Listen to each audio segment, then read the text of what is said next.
There are a lot of potential reasons why you might be experiencing trouble with your Fox Now, and then you run into issues streaming it. Well, in today's tech video, I'm going to show you how to fix Fox Now on your Roku TV.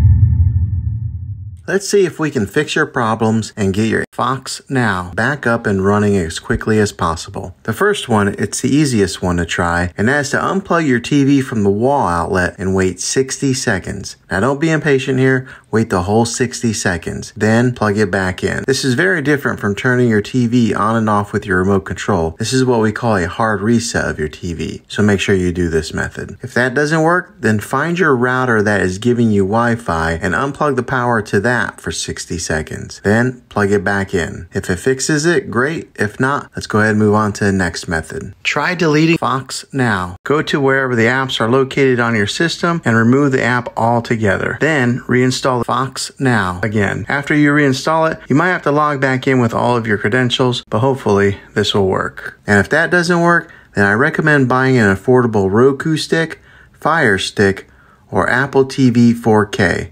And plug that into your TV and use that as your main streaming player. And you'll be able to access Fox Now that way. I'll put links in the description down below of where you can get one. Well, hopefully this video was helpful. If it was, go ahead and throw a thumbs up on it. Go ahead and subscribe to my channel. I make tech videos all the time, and I would love to have you back in the next one. Take care.